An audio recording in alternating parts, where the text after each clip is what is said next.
నమస్తే, నేను మధు.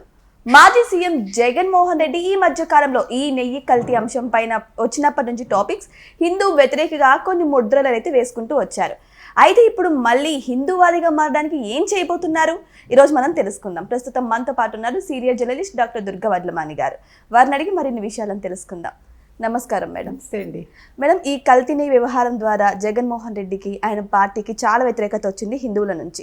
మళ్ళీ ఇప్పుడు హిందూవాదిగా మారడానికి ఏం చేయబోతున్నారు మేడం? ఏదైనా కొత్తగా ప్లాన్ చేస్తున్నారా? అంటే ఇప్పుడు ఆయన ముందున్న ఆప్షన్స్ ఏంటంటే, ఇప్పుడు గబుక్కున హిందువుగా మారలేడు ఆయన. ఆల్రెడీ 2019 ఎన్నికల ముందు మారారు. స్వరూపానందేంద్ర స్వామి ఆయన ద్వారా ఆయన హిందూ మతంలోకి వచ్చానన్నట్టుగా ప్రొజెక్షన్ ఇచ్చుకున్నాడు. ఆ తర్వాత ఎలక్షన్స్ అయిపోయాయి. మనకు తెలిసి మొత్తం జరిగిన 5 ఏళ్లలో జరిగిన విషయం ఏంటో. తర్వాత ఇటీవల కాలంలో ఈ నెయ్యి కల్తీ ఎప్పుడైతే తెర మీదకి వచ్చిందో ఆయన ఏం చేయాలో అర్థం కావట్లేదు. అంటే ఆయన్ని బాగా హిందూ వ్యతిరేకిగా ప్రొజెక్షన్ అనేది ఎక్కువైపోయింది. ముఖ్యంగా చంద్రబాబు లాంటి వాళ్ళు ఏంటంటే, ఆయన వెంకటేశ్వర స్వామి భక్తులు ఆయన ఎప్పుడు కూడా మహాద్వారం గుండా వెళ్ళలేదు మనకు తెలిసి. అంటే ఆయన ప్రోటోకాల్ ఎప్పుడు వాడుకోలేదు. ఆయన ఎప్పుడు కూడా ఇందులోంచే వెళ్తారు, క్యూ లైన్లో నిల్చుని వెళ్తారు, దేవుడి దర్శనం చేసుకుంటారు. అంత కులదైవం వాళ్ళకి. అందుకని ఆయన ఒక ముఖ్యమంత్రిగా ఉన్నా కూడా ఎప్పుడు వాడుకోలేదు.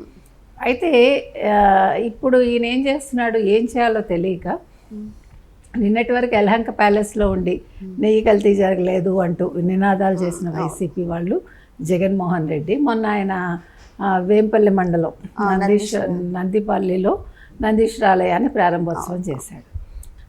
ఇక్కడ అది పులివెందుల్లో. అయితే ఇక్కడ విషయం ఏంటంటే, అందరికీ అర్థం కాని విషయం, ముఖ్యమంత్రి కావాలని సంకల్పం చెప్పడం ఏంటో ఆవిడకి అర్థం కాలేదు. అసలు పూజారిని అందరూ తిట్టారు. నేను కూడా అంటాను, నేను ఒక పూజారిగా ఉండి వారు చేయకూడదు అట్లా. ఇప్పుడు మీరు ఆలయ ప్రారంభోత్సవానికి వచ్చి ఆలయం గురించి మాట్లాడాలి, లేదు అక్కడ సంకల్పం చెప్పేటప్పుడు దేవుడి పేరున చెప్పాలి తప్ప జగన్మోహన్ రెడ్డి ముఖ్యమంత్రి కావాలని చెప్పటం ఏంటి? అంటే ఇవన్నీ కూడా రాజకీయంగా మారిపోయాయి. దేవుడు అనేవాడిని రాజకీయంగా వాడుకుంటున్నారు. అంటే హిందూ దేవుళ్ళు అంత చులకన అయిపోయారా? ఇప్పుడు ఇలా ఎక్కడా కూడా ఒక మస్జిద్లో కానీ ఒక చర్చిలో కానీ జరగదు. మస్జిద్లో అందరూ సమానమే. మీరు గమనిస్తే కనుక అయితే వాళ్ళు ఒక విషయం మాత్రం మనం మెచ్చుకోవాలి, ముస్లిమ్స్ అందరూ కూడా చాలా పద్ధతిగా, అది రోడ్డు అయినా సరే లేదు ఒక ఖాళీ స్థలం అయినా సరే, ఒక సిస్టమేటిక్గా వాళ్ళు కూర్చుని ప్రార్థన చేస్తారు. మనం నేర్చుకోవాల్సింది మంచి విషయాలు ఎక్కడున్నా నేర్చుకోవాలి. అక్కడ మతం అనేది అడ్డుగోడ కాదు. మనం గుళ్ళకెళ్ళినా కూడా మనం నిశ్శబ్దంగా ఉండడం నేర్చుకోవాలి. ఏదో చిత్తం విత్తం మీద హస్తం శివుడి మీద ఉండకూడదు. అది మనం చాలా, ఇప్పుడు మీకు అట్లా మళ్ళా సతీసాయి బాబా గారి ఆశ్రమాల పుట్టపర్తిలో ఉంటుంది పిన్ డ్రాప్ సైలెన్స్. అవును మేడం, మాకు చాలా సైలెంట్గా ఉంటుంది. అలా అసలు అది ఒక పద్ధతి. అవును, నేను అనేది అది. అలా మన గుళ్ళల్లో కూడా పద్ధతి రావాలంటున్నా. మనం వెళ్ళి అక్కడ ఊరి కబుర్లు, లేకపోతే ఇంట్లో కబుర్లు, లేకపోతే చీరల కబుర్లు జరిగినవి ఉన్నాయి, ఇవి వాస్తవాలు, ఇవన్నీ నేనేం కల్పించట్లా. అందుకని ఇప్పుడు ఇక్కడ ఏమవుతుందంటే, ఇవాళ జగన్మోహన్ రెడ్డి ఒక హిందువుగా తన్ని తాను ప్రొజెక్ట్ చేసుకోవటానికి ఒక నందీశ్వరాలయ ప్రారంభోత్సవానికి వెళ్ళారు.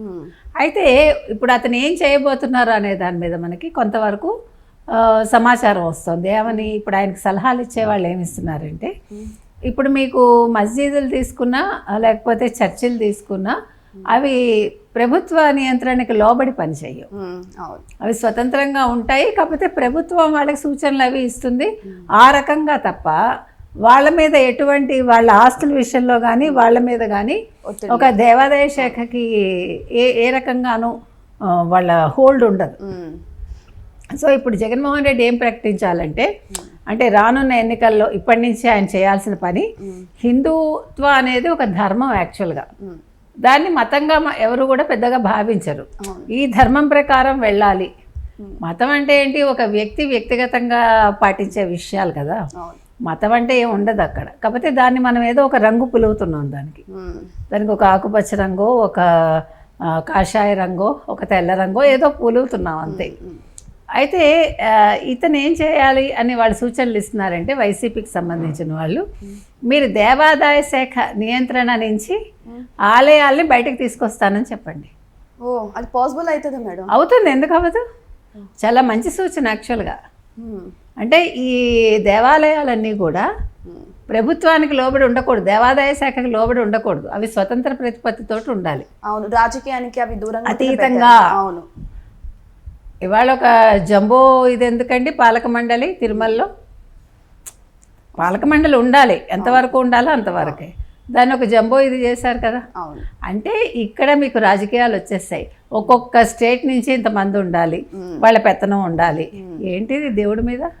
అవును, మీరు తిరుమలకి వెళ్తే మీకు అన్ని భాషలు కనిపిస్తాయి. అవును, తమిళ, కర్ణాటక, అన్ని మీరు చూసుకోండి. అక్కడ తెలుగుకి మీకు ప్రాముఖ్యత కనిపించదు, నేను అది కూడా చెప్తున్నా. మీకు ఫస్ట్ తమిళ్ కనిపిస్తుంది, ఎక్కడ తెలుగు ఉండాలో అక్కడ తమిళ్ కనిపిస్తుంది. దీన్ని ఎందుకు మనం పట్టించుకోము? ఆలసత్వం అన్నమాట. మనకి మన దాని మీద మనకి శ్రద్ధ ఉండదండి. తెలుగు వాళ్ళకి ఒకటి గుర్తుపెట్టుకోండి, మనకి మన విలువ మనకి తెలియదు. మనకేమీ లేదని నేను అంటలే, మనకు అన్నీ ఉన్నాయి. మనకు ఉపయోగించుకోవడం తెలియదు, మనం ప్రొజెక్ట్ చేసుకోవడం తెలియదు, మనం కాపాడుకోవడం తెలియదు. అది జరుగుతుంది. సో ఇవాళ ఆయనకి ఇస్తున్న సూచన ఏంటంటే, మీరు మొత్తం వీటన్నింటినీ ప్రభుత్వ క్లచెస్ నుంచి బయటకు తీస్తానని మీరు చెప్పండి. ఇది మీరు బాగా విస్తృతంగా మీరు ప్రచారం చేయండి, దీన్నే ఒక ఎజెండాగా ముందుకెళ్ళండి అంటున్నారు. ఈ సూచన కనుక జగన్మోహన్ రెడ్డి పాటిస్తే హిందువులందరూ అతని వైపు తిరిగిపోయే ప్రమాదం ఉంది.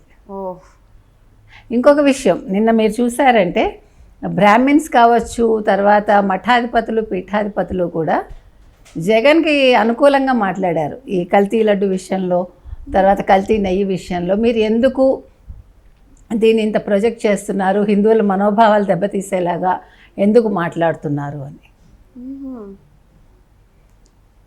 కాబట్టి ఇవాళ ఒక మంచి అస్త్రాన్ని జగన్మోహన్ రెడ్డికి వాళ్ళే ఇస్తున్నారు. అవును, ఇది కనుక అతను పాటించాడంటే కూటమి ఆలోచించుకోవాలి. ఇప్పుడు మనం మాట్లాడి గొడవ చేసి దీనివల్ల ప్రయోజనం కాదు. నిజం చెప్పాలంటే అసలు తిరుమల తిరుపతి దేవస్థానం మీద ప్రభుత్వ పెత్తనం ఏంటి?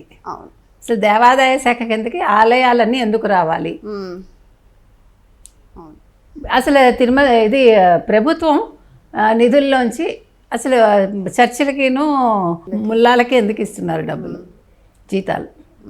ఇవన్నీ కట్ చేసేసి నిజంగా అసలు జగన్మోహన్ రెడ్డి అలా చేశారనుకోండి, మనకి 2024 ఎన్నికలకు ముందు అదేంటి పట్టాదారు పాస్ పుస్తకాల మీద జగన్మోహన్ రెడ్డి ఫోటో ఎందుకు అన్నది ఒక పెద్ద విస్తృతంగా వెళ్ళినప్పుడు మీ భూములు మీకు ఉండవు అని ఏదైతే జరిగిందో, అలాగ వీళ్ళు హిందుత్వ అనే కార్డు తీసుకుని ఇవాళ ఆలయాల పరిరక్షణ, ఆలయాల విముక్తి ప్రభుత్వం నుంచి అని కనుక జగన్మోహన్ రెడ్డి మొదలు పెడితే మరి కూటమి ఆలోచించుకోవాలి. కానీ ఇక్కడ మతాన్ని అంటే హిందుతత్వాన్ని యూజ్ చేసుకొని గెలుస్తున్నట్టు అనిపించింది కదా మేడం ఇలా చేస్తే.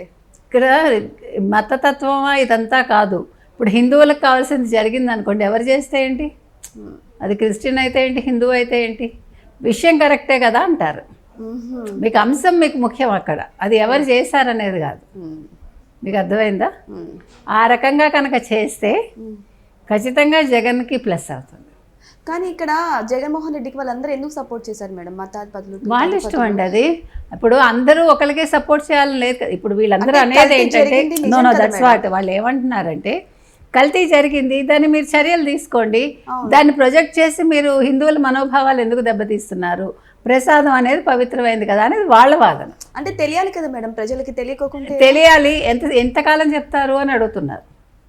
అది వాళ్ళ వాదన. అది ఓకే, మనమైతే చెప్పాలనే అంటాం మనం. అవును, తెలియాలి కాబట్టి నిజాలు బయటపడాలి, ఎవరెవరు ఉన్నారు ఏంటి బయటపడాలి కాబట్టి ప్రజలకు తెలియాలి ప్రతి ఒక్కటి. అదే.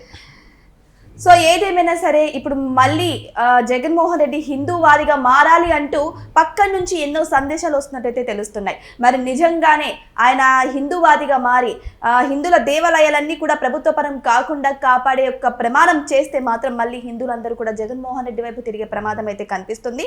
మరి వెయిట్ చేసి చూద్దాం, మరి ఈ మాటలని జగన్మోహన్ రెడ్డి వింటారా లేకపోతే గాలి కొదిలేస్తారా అని. Thank you so much. Thank you.